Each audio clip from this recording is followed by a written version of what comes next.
This is Andi Purewal for Boxing News, joined by Darren Barker here in Birmingham. Darren, we're in for a tremendous night tomorrow night before we come on to that. How are you? I'm very well, thank you, mate. I don't mind this cold weather as long as it's not raining. I'm all right, but yeah, I'm generally okay. I'm the opposite, Darren. I'd rather be too hot than too cold. Yeah, I know what you're saying. Look, as long as it's not raining, I don't mind it when the sun's out. You get wrapped up, go for a walk. Are you ready for this mixed grill tonight?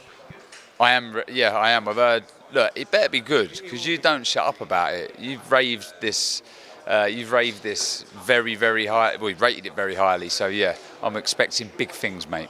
Changing people's lives tonight, Darren. And tomorrow night, we will see two unbelievable fighters go head-to-head. An amateur rivalry coming into the former pro ranks now. Edwards, Yafai. What goes down? What do we see? How do you see it all unfolding? Oh, it's a brilliant fight. Look, there's so much on the line. The winner's pretty much going to fight for a world title after this. But aside from that pot of gold, the pride, the bragging rights, the history that the families have, makes this a great fight. Technically as well, I think it's an absolute cracking contest. I really do. I think neither can afford to wait. Both of them natural counterpunchers, really. Galal, though he does it on the front foot, he likes to sort of make the opponent miss and then fire back with his own shots. Sonny, an out-and-out counterpuncher. But I think they've got to be proactive in this fight. I don't think either can be caught wanting or waiting, because you could quite easily get to round 5-6 and be a few rounds behind on the cards, and you don't want to be down on the cards against these kind of opponents. So both, I think, need to be busy, need to be sharp.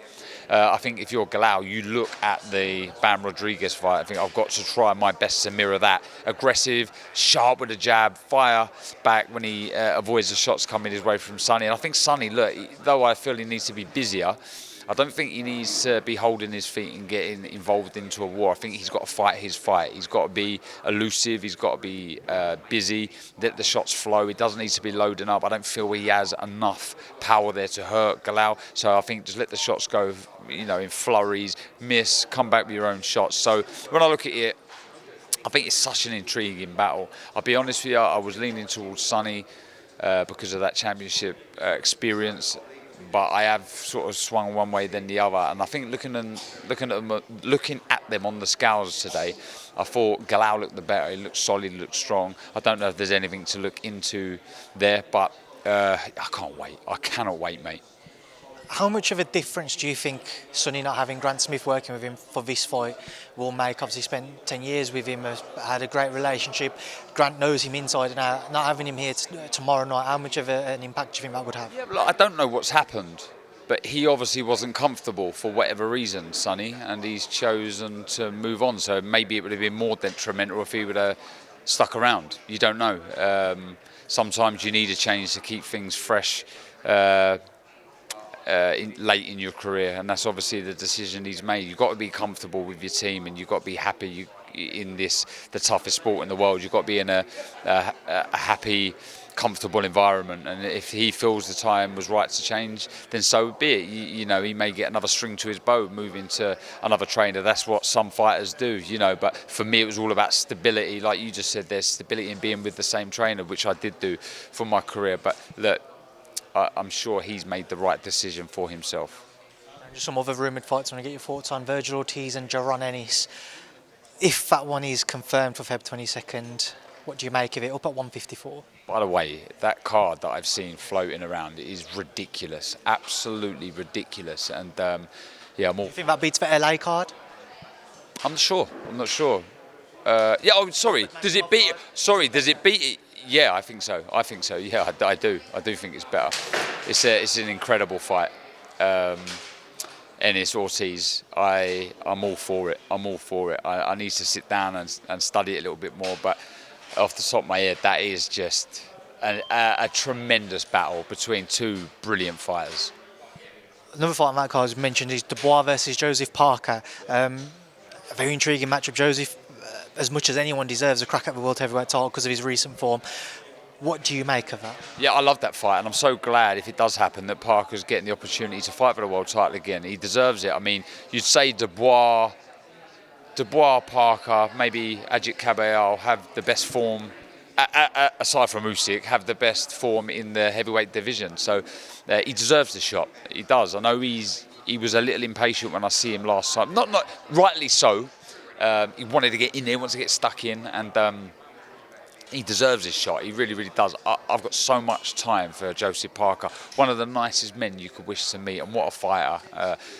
The way he sort of kept in there, kept plugging away. And look where he's at now. He's on a great run of form, and yeah, I hope that fight gets signed and sealed. I do want to ask you, there were reports yesterday that came out, and I think Frank Warren even admitted there was like a brief 5-minute conversation about a potential Daniel Dubois and Vladimir Klitschko fight. But obviously doesn't seem to have gone anywhere. But Daniel Dubois also called out Jake Paul after Jake Paul beat Mike Tyson. Not the fights that we'd want to see for Daniel, but what do you make of him maybe looking at those names, having those names mentioned? Do you know what? I think he's achieved his dream of becoming a world champion. And now obviously he's thinking, give me the fights that are going to pay me the most money. And so what? The Jake Paul's a ridiculous one because he'd probably kill him. So that's never going to happen. Sorry, what was the other name you said there? Jake Paul and Vladimir Klitschko. Oh, Vladimir Klitschko. Was that more Klitschko calling out Dubois? I'm not too sure. Well, I'm not sure what the ins and outs of it were, but an article came out, and then Frank did a few interviews yesterday and said they did have a brief 5-minute conversation about it. Look, all it is Dubois fulfilling a dream, now wanting to cash out. When I say cash out, not retire anytime soon, because he's 27, I think. Don't know when he's 28, but he's a young man. He's well in his prime, so he's got an opportunity to dominate this division for a few years to come if he chooses to. When I say cash out, it's right. I've fulfilled my dream now. Let's make a shitload of money, and that's all he's doing. So good luck to him. His last opponent, Anthony Joshua, where do you think he goes to next? And Eddie's mentioned that he's going to return May, June time. If he doesn't fight Dubois next, which doesn't seem like it's going to happen, or he isn't going to happen, he's looking at potentially the Usyk-Fury winner again. Depends what happens there. But do you think he goes straight back in for a fight like that, or do you think he needs a fight where he's a favourite and he will get just a win back under his belt? My opinion, I think he goes in to the biggest fight possible. I think that's going to be the only fight that keeps him motivated, is going to get him training hard because of what he's achieved already with regards to titles and financially. I think he needs the biggest fights. And I think there's going to be a queue of people wanting to fight AJ because of the money that he generates, the draw that he is. And these fighters are going to believe that he's on the decline. But yeah, he gets to make these decisions because of the draw that he is. So whatever he decides, so be it. Usyk-Fury 2, Darren, have you got a prediction?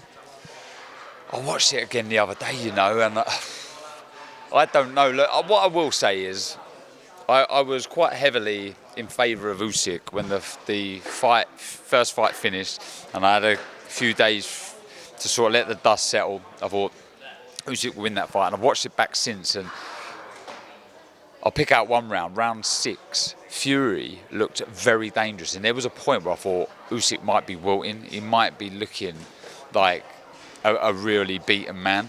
And if he can sort of maintain that from start to finish, Fury wins this fight. But you can never write off Usyk. I mean, he's a master, he really is. And another thing to bear in mind is the rematches that they've had. I think Fury's had 3, Chisora, McDermott, and Wilder, and he's always looked better in the rematches. Whereas if you look at Usyk, the one rematch he had against AJ's done better in the second fight. So, it really is an intriguing battle. People may be watching this thinking, what are you talking about? Usyk, he's won the first fight, he's going to even do better in the second fight. Well, I actually think Fury's going to do better. So I don't know. I really don't know. I'm going to watch it one more time before I fly out to Riyadh because me and Barry are going to be doing like a breakdown of the fight. But it's in the balance for me. I think the fight is more intriguing now than it was when it was than the first fight. I think it's more intriguing now because of the fight that we see in that first battle. Yeah, I can't wait. Last one from me, Darren. Derek Chisora, Otto Wallin next year. What do you make of that fight? Yeah. What's it called? The Last Dance? Chisora's last fight. He deserved it. When you beat Joyce in your last fight, that was his last fight, right? I mean, it would have been a good way to sign out, I guess, but a win over Wallin. If he does win, though, is he going to not want to fight again. I don't know. But he's the man is an absolute. Whether you like Chisora or not, that man was born to fight. He is a warrior. He has a heart of a lion, a heart that I could only dream of. Do you know what I mean? In that sense, that will to win, that desire. Yeah, good luck to him. He's left his mark on British boxing, that's for sure. Do you think he wins? It's a tough one. It's a tough one. It depends on how Wallin approaches the fight. If he's smart and boxes, I have Wallin a big favourite. If he wants to trade and get stuck in, then I'd lean towards Chisora.